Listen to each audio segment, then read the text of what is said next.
From Kansas State University, this is Agriculture Today. Eric Atkinson here. Here's what's ahead. K-State's Bob Weaber stops by to talk about readying the cow-calf herd for the spring breeding season. He'll cover pre-breeding nutrition and mineral supplementation for cows and heifers, and conducting breeding soundness examinations for those bulls, among other things.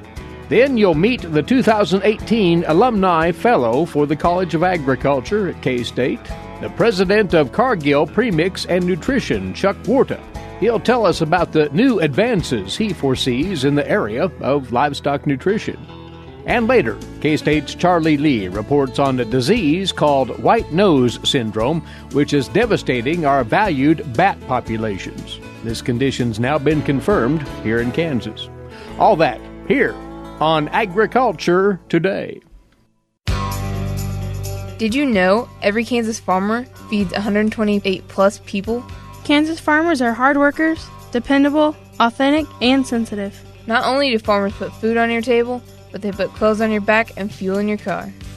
For more information about Kansas farmers, visit K-State Research and Extension online or stop by your local extension office. This message has been brought to you by the K-State Animal Sciences Leadership Academy participants. Thanks for tuning in. You're listening to Agriculture Today. Well, the spring beef calving season is all but rounded off for most producers out there, and now the attention on the part of the cow-calf producer turns to the spring breeding season. And we've several management tips to pass along today to ready for that critical time in herd reproduction. Bob Weaber along once again. He's a cow-calf specialist with K-State Research and Extension, and it's certainly not too early to start taking management measures now to assure that the breeding season succeeds, Bob. That's right, Eric. For many producers, if you're a January or February calver, you're facing breeding decisions, maybe some this week. We've got, in fact, this morning I was out at our purebred beef unit helping pull cedars and get some heifers synchronized for an AI project, and those will be calves born sometime mid-January. So you're right. It's breeding season is staring us in the face, and for many Kansas producers, there's lots of other things going on this time of year. Between if you've got some crop farming and that kind of stuff, it's kind of high gear for getting equipment ready to go to the field and that sort of thing. Plus, plenty of kids' activities and the like. So it's easy to kind of lose track of all the pieces, and hopefully we'll get them all covered today. And the first and foremost thing you say one might want to think about, the nutritional plane of those females, cows that have just calved, first calf heifers as well, and they all need to be up to speed relatively soon before that next breeding go-round, right? That's right, Eric. For many Kansas producers, we've had, plenty of winter, and I know in this part of Kansas in particular, hay's pretty tight, but if you've got cows that are, maybe 20 to 40 days post-calving, their peak lactation is still in front of them, and so that means their peak nutrient demand is as well. And oftentimes we'd rely on a little bit of kind of lush spring green up and some good feed to kind of help us along and maybe decrease supplementation a little bit. If your cows are already in maybe a 5 or 6 body condition score yet, you're probably okay to maybe back some of that nutrition off. If you've got some cows that are in the 4s, I would not take your foot off the pedal from a nutrition standpoint. Energy and protein in particular, still really important for those cows. And if you're still trying to graze a fair bit of, say, standing tall grass dormant prairie from last year, that product is, as everybody knows, is low in protein. So making sure protein supplementation is adequate in those cows to help get as much good out of that low-cost forage as you can is a really important step. So don't forget maybe to extend that. It's expensive, I know, but open cows are more expensive, I promise you. So no doubt about that. And because it's been so slow to green up this year, this is something that producers might want to pay extra attention to. Yeah, we're kind of in a little bit of a different routine, if you will. In fact, normally this time of year, we'd be talking about maybe some mineral supplementation to get ready for, turnout on some lush green grass. And for many of us, we don't have that yet, but don't forget maybe to put some high mag mineral in inventory and be ready for when you do go to turn out that you put some extra mag in those cows to avoid some grass tetany issues. Let's talk about the breeding management itself here and start with those who are opting for natural service. and you want to make sure that your bull power is squared away in terms of good health and condition. Yep. So obviously in the natural service realm, fertility of bulls is a really important aspect for us to gauge. Certainly after the winter we've had, making sure that those bulls are still fertile. Many seed stock producers had some challenges over winter as we were getting bulls tested for sale time. Because of that cold weather, caused some either delayed fertility or decreased fertility in bulls. And so making sure your bulls are still good after last year's use and before you turn out this year is really important. The second best BSE you can do is at the end of breeding season. The first best one is before you turn the bulls out to start with. So make sure you don't turn out one that's not fertile. Recommend if it's a bull that's got more than one breeding season behind him, one or more breeding seasons, I should say, not a virgin bull. A trick test is money well spent. There's trichomoniasis in Kansas, various places, and so just kind of keeping tabs on that and making sure you're not spreading that around in your herd via an infected bull. Even if your cows might not have it yet, they might have picked it up from a neighbor if he went on a little sojourn late last season. So a trick test is money well spent. Make sure those bulls that you turn out are BSE tested. When you think about the young bulls that might be introduced into the breeding string this year, especially so with the breeding soundness exam. Yep. So, young bulls, and particularly if you bought maybe some young bulls last fall, I'd do a breeding soundness exam on them before I turned them out with cows this spring. Recent purchases in the last month or two, if they pass then, they're likely good. But sort of a whole nother thing of planning to think about bull turnouts. How much exposure do you provide to or coverage to cows? A rule of thumb I like is a bull to cow ratio that's related to how old the bull is. So if for bulls less than 2 years of age, basically one cow per month of age. So if you've got a 15-month-old bull that you're turning out, turn him with 15 cows. Also recommend that folks really do a good job keeping an eye on bulls. Those young bulls are obviously still trying to grow, and so they have a tendency to kind of get thin and pay more attention to breeding cows, hopefully, than they do eating. But if you are turning out a lot of young bulls and you've got the ability to turn them out in phases, so turn out a group of bulls for a month, pick them up, turn another cohort of bulls out for another month in the breeding season to sort of limit how much use those bulls get's a good strategy as well. Maybe the last thing to think about is if you've got mixed ages of bulls, it's usually preferable not to turn a young bull and an old bull together at the same time with a group of cows. For obvious reasons. Yeah, somebody's going to get their tail whipped and potentially hurt, and your new $3,000 or $4,000 or $5,000 investment now is slaughter value, and nobody likes that. So use some good judgment. If you needed to separate cows for the breeding season to make use of them, that's probably worthwhile. The other thing is if you're going to turn out 2 or 3 yearling bulls, turn them out together as a group, and then put the old bulls that have been living together kind of off in their group and keep from commingling those yearling bulls until they get some age and size on them so they can compete more effectively. About artificial insemination, those practicing AI, that's more getting ready for carrying that program out than anything else you said, Bob. Yep. So for either seed stock or commercial guys, AI is obviously a really desirable practice for genetic improvement and getting cows settled. Probably the best advice I can give you is follow the protocol. Before the broadcast here, we were chatting a little bit, and over the weekend we had some inclement weather around Manhattan, and so I spent a little time on Facebook kind of browsing the cattle sections looking for a trailer, and I ran across a couple of questions that producers had posed about either tightening up a breeding season or effective synchronization strategies for natural service programs. And in both of those threads, I found bad advice, not surprisingly. And so, and that bad advice was associated with incorrect use of products and timing of those products that in the way they were described or presented would have resulted in either a dramatically decreased or zero conception rate in those cows. And so if you're going to spend the money to synchronize cows, take the time, and I make a habit of actually not trying to memorize the various protocols so that I go look them up every time and make sure that, what is the first shot we give?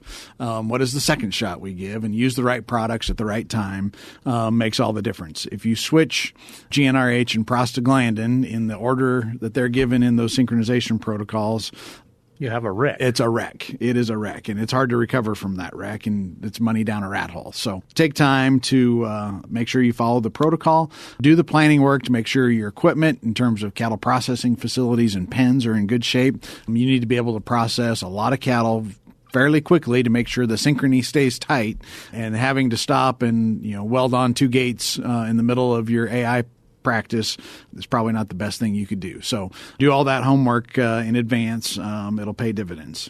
Good prep always pays off. A couple of other quick things here, Bob. For on the health side, the pre-breeding vaccine protocols, need to line those out fairly quickly as well. Yep. So a lot of producers will be thinking about respiratory booster to cows, as well as kind of leptovibrio vaccinations.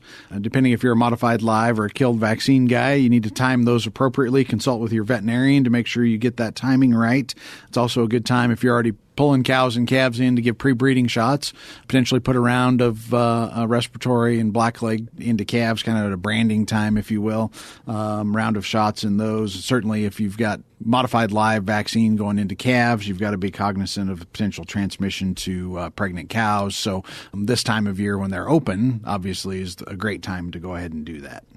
And for your bull power, once again, making sure that the parasite potential is reduced or eliminated. It's really easy. In fact, I just did it. It's easy to forget about the bulls when we get to the animal health stuff. And so making sure, they get a round of respiratory leptovibrio vaccines, not a bad idea either. An appropriate worming treatment, if you didn't worm going into winter, a round of worming treatment into those bulls and females pre-turnout, probably a good idea too. Main message here, these preparatory steps are all important to succeeding with the breeding season upcoming. So producers need to be putting these things all out in order now, Bob. Yep. Plan ahead. It'll pay dividends. Thanks for the summary. We always appreciate your time, Bob. Great. Thank you, Eric. And that from Bob Weaber. He's a cow-calf specialist, K-State Research and Extension. Some things to cover, producers, as you ready for that spring breeding season ahead for your cow-calf operation. We'll return with more after this break. You're listening to Agriculture Today. Agricultural producers, landowners, and creditors, you have a partner in your legal and financial needs. Kansas Agricultural Mediation Services offers reliable, trusted information and guidance. Whether you need advice for ag credit concerns or are transitioning your operation to the next owner, Kansas Agricultural Mediation Services can assist you in making sound decisions for your business. To learn more, call 800-321-3276 or visit us online. Welcome back. You're tuned to Agriculture Today. Each year, the K-State Alumni Association, in coordination with the colleges that make up Kansas State University, identifies individuals to be represented as the Alumni Fellow for those colleges. So happens that we have Mike Side now, the individual who's been selected as the Alumni Fellow for the College of Agriculture this year. He's a 1991 graduate of the Agricultural Economics Department at K-State and has forged a very successful career in the animal nutrition field. Chuck Warta joins us. Chuck, congratulations, first of all, for this well-deserved recognition. Thank you. Big honor and quite a surprise, and very excited to have a chance to get back on campus and reconnect with what's going on and into the classroom as part of this recognition. You're a native Kansan and grew up on a farm and ranch in central Kansas, correct? Yep. Yeah, that's correct. Ellsworth, my family's farm and ranch is still my father and brother and nephew and my mother there as well operate the family ranch. Like a lot of farming operations in Kansas, we've got some mama cows and wheat and milo and small grain production and et cetera. You graduated again from K-State in 91 in agricultural economics with aspirations to do what at that time? Yeah, if I had to describe it then, I would have said I was going to go to work for a company, right, and get 3, 4, 5 years of kind of experience off farm, and then I was going to go home and farm. In fact, I probably told my dad, right, it'll just be a couple, 2, 3 years, I'll be back, right? And he was very encouraging. He was like, he would have expected that, actually. He did not want me to come directly back to the farm. And 27 years later, I still talk about someday maybe I'll get back on the farm. But it's been quite a journey to go on. Well, you left K-State with degree in pocket and went right into agribusiness with a very recognizable and leading firm then, right? Yeah, I went straight to work for Cargill, in various different roles the entire time I've been with the company. Now, I declared at one point early in my career, because people have reminded me, I said it, move me anywhere you want, as many times as you want, wherever in the world you want, as long as I'm getting growth and experience. And so Cargill has taken me up on that challenge, and we've been on quite a journey ever since as a family. And the journey has culminated in your current position as the president of Cargill Premix and Nutrition. You started down the path of animal nutrition. Yeah, sir. So my first role, I was a territory manager with Cargill. So I was calling on farmers, beef producers in eastern Oklahoma, and cattle ranchers and livestock producers in that part of the world, representing the products that Cargill had, and dairy farmers in that part of the world, doing dairy rations and working with them on their challenges and their production opportunities. And then I took another role, same thing as a role in a sales type position.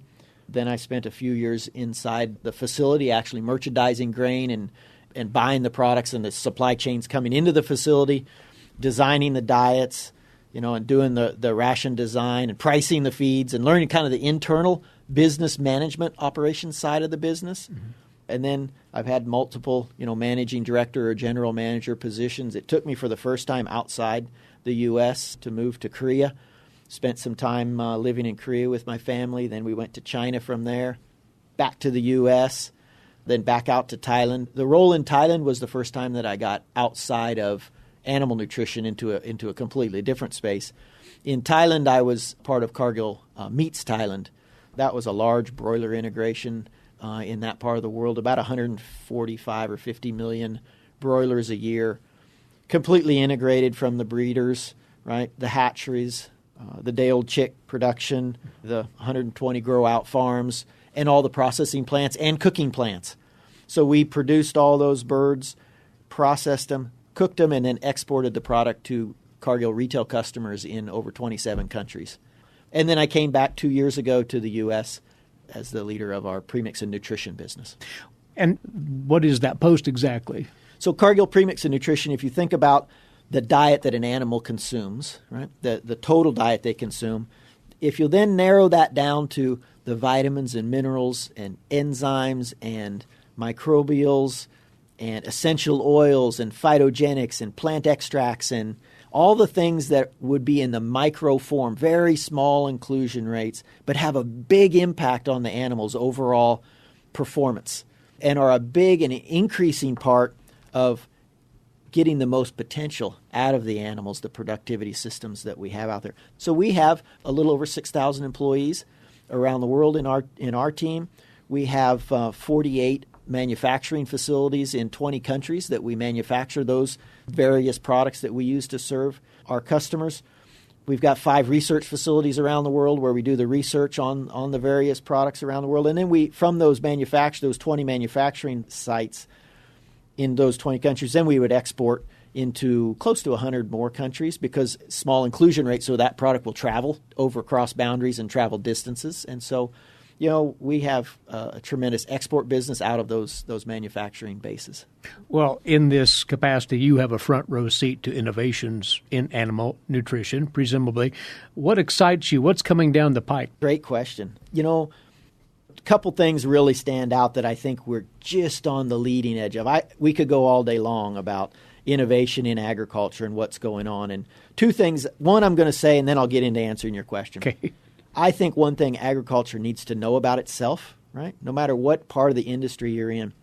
The world challenges us and everybody talks about sustainability and the improvements we need to make. Agriculture is the best story of sustainability that the world has never heard, right? Because we just don't tell our story well enough. And that's an area we really have to make improvements in because the ability of the world to feed itself today wouldn't be happening if it wasn't for all the efficiency improvements and the way the farmers have improved how they're doing things and the companies have aligned to that to really do what we do today. It's a story it's really actually a shame that the world doesn't recognize it because the world's quick to throw agriculture under the bus for something they may see or not like, et cetera. And we didn't do enough of a quality job telling our story. We got to get better at that. But that's not your question. Your question was around things that get me excited today. I think if you think about how we've achieved those efficiencies over the years, it's come from genetics of the animal. It's come from how we've managed the animal's housing and the environment the animal's living in. It's come from the nutrition design and the nutrients and how we formulated. But the future way we're going to change the world on how we feed these animals is understanding the gut biome, right? And this is happening not just in animal nutrition. If you go into the plant nutrition, et cetera, huge research going on in what's the biome in the root system, right? And human nutrition, the understanding of what's going on in our own gut biome is going to change the way we provide nutrition to ourselves, right? But in animals, it's going to be a game changer. Really, I think the biggest challenges of the world of the increased productivity and efficiencies we need, as well as things like antimicrobial resistance that are challenged in the world and the use of antibiotics, etc.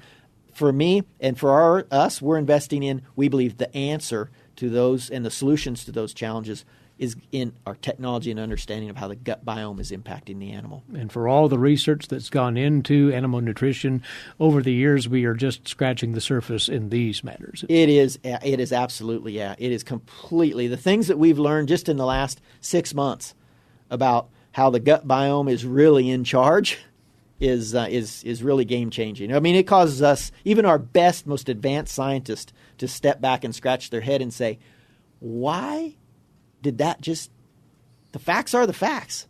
Now we got to figure out what was really going on there that caused that to happen that way. The other place that I'm really excited about is, embracing digital and data.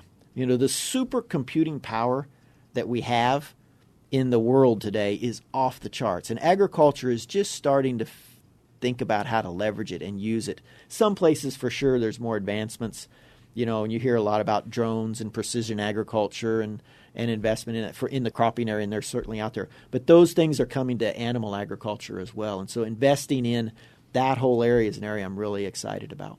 Fascinating developments. Chuck, lastly, what this means to you to be named an Alumni Fellow of your alma mater and the College of Agriculture. I think when Dr. Boggs called me and first asked, right, talked to me about this and said that the university wanted to give me this recognition, I was honored, and I thought, well, that's really cool. But I can tell you that as I've spent the last 2 days here on the university and interacted with people, and I've met the other alumni, right, it's just what an amazing group of individuals. So it's a complete honor to have been able to be selected out of, all the people that they could decide to give this to. Very, very humbling. So I will tell you, what I feel is very humbled by the recognition, and obviously the more time you spend with the faculty and the staff here and the department heads and the deans and then the other alumni, that humbling feeling just increases, but a distinct honor. A well-earned recognition, to be sure, and congratulations for it. And good to have you back here on the K-State campus, continuing on with what has been a very impressive career so far. You've much to do yet, it sounds. Fantastic. Thank you for having me. Thank you for being here. Very nice to meet you. He's Chuck Warta. He is a native of Ellsworth, Kansas, Ellsworth County, and he is currently the president of Cargill Premix and Nutrition. And he is the 2018 Alumni Fellow for the College of Agriculture here at Kansas State University. We'll be back with more. This is Agriculture Today. Hamburgers, roast, ribs, steak, or whatever you prefer. Beef, it's what's for dinner. Kansas cattle farmers produce 7.5 million head of cattle per year. It takes about 7 tablespoons of peanut butter to get the same amount of protein in 1 serving of lean beef. Support your local Kansas farmers and ranchers. Eat beef. This message was brought to you by the K-State Animal Sciences Leadership Academy participants.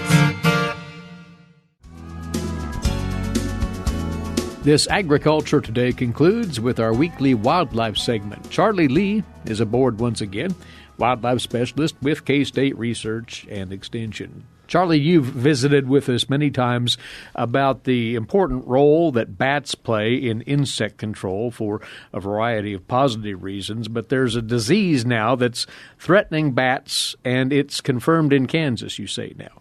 Yes, it's a white nose syndrome. It's a fungal disease that affects hibernating bats and was recently confirmed in Kansas, which is the 32nd state to confirm the presence of that disease. Several dead bats were collected from cave surveys in Cherokee County and in Barber County, and they tested positive for the disease. This disease was first documented at 4 sites in New York in 2007, but later on, photographs from bats showed that there were some bats affected at a nearby site in 2006. So in the 12 years, this disease has spread from very low incidence to 32 states, 5 Canadian provinces, and it looks like kind of the Kansas, Texas, Oklahoma line is as far west that it's been found. But the disease looks like it's really devastating some bat populations. Well, tell us about the disease then, what it does to bats and what consequences it brings to bear. Well, the disease itself is caused by a fungus, Pseudogymnascus destructus, or we could just call it PD. That's the fungus that's observed often around the nose of infected bats. It can invade the skin of hibernating bats and cause damage to their wings. It also causes some unusual behaviors, such as bats that leave hibernation prematurely. They use up the fat reserves that are required to survive during the winter. And when bats are flying around early in spring or winter, the weather is cold, the food supply is scarce, and that usually results in dead bats. We've got to keep in mind how important bats are. Many people that call me want to get rid of bats, and when they're in the home, I certainly can understand the need to exclude bats from the living quarters, but we need to keep in mind the benefits that they provide. Primarily, bats are insect eaters. They primarily feed on beetles and moths, flies, wasps, flying ants. It's been estimated that big brown bats would consume about 1,000 mosquitoes a night. That's a considerable number of mosquitoes that certainly can also cause human conflict. A recent estimate by the FAO estimated that if we lose bat populations, the insect increase could result in an increased cost of about $74 an acre for increased pesticide use on all crop fields. Now, that's certainly an additional cost that I'm sure in today's tight agricultural margins is not going to be acceptable. And keep in mind that bats at least control, at some level, over 97% of those insect pests that invade croplands. They're also very important as seed dispersers and pollinators. So we'd lose a lot of ecological benefits and things would be drastically different if this disease spreads through all species of bats. We know it's been found in 9 different species of bats. 4 of those species are bats that we have here in Kansas. The big brown bat, the gray bat, which is an endangered bat, the little brown bat, and the northern long-eared bat, which is a threatened species. The northern long-eared bat was actually added to the threatened species list partially because of the risk of this disease. Want to clarify right out here, is this disease anything that humans have to worry about should they come in contact with it? Well, there's been thousands of people that have visited caves and mines and places where bat hibernate since white nose syndrome was first observed, and there have been no reported human illnesses attributed to white nose syndrome. We're still learning. I think there are some precautions that are necessary, and not exposing yourself to white nose syndrome is probably important. I know that bat researchers and biologists, that they use protective clothing when entering caves and handling bats. So I think it's something to be aware of, but most people are somewhat afraid of bats as it is and aren't normally handling bats in an unprotected manner. And same question as far as livestock, other animals in the wild. Can this white nose syndrome be a concern to them? Yeah, it's not known to pose any threats to pets, livestock, or other wildlife species. It's primarily spread from bat-to-bat contact. So those species that hibernate in close proximity seem to be most likely to be affected.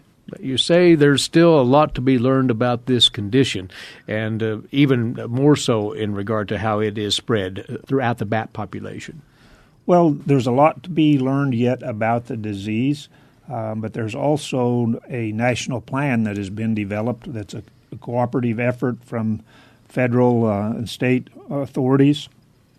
That national plan not only looks at the disease itself, research needs, but it also provides some advice on what to do, on what precautions to take if you're going to enter bat caves, and more importantly, lists some precautions for things to be aware of to hopefully slow the spread of this disease. And that's the parting message here, that bats do need to be preserved for all of their value to us, and therefore some effort and investment needs to be put into research of this condition. Because keep in mind that many people's opinion of bats is somewhat negative. Bats are not out to harm people. They're not trying to attack humans here in Kansas. They're most of the time trying to get away or swooping down at an insect that may be flying near you. And bats are not something that we should be afraid of, but a very important addition to our ecosystem. Well, the ailment is called white nose syndrome. It's found in 32 states now, afflicting bats, and now confirmed in a couple of counties here in Kansas as well. We appreciate the briefing on this, Charlie. Many thanks. He's wildlife specialist, K-State Research and Extension, Charlie Lee. Our time's away for today. Remember, if you'd like to subscribe to the podcast of this broadcast, go to agtoday.net, or simply using the podcast app on your mobile device, search for Agriculture Today, Kansas. Just tap the subscribe button there, and brand new episodes of the broadcast will automatically arrive on your device every weekday. Meantime, thanks for listening in right here today. Please rejoin us same time tomorrow, won't you? Until then, Eric Atkinson for Agriculture Today over the K-State Radio Network.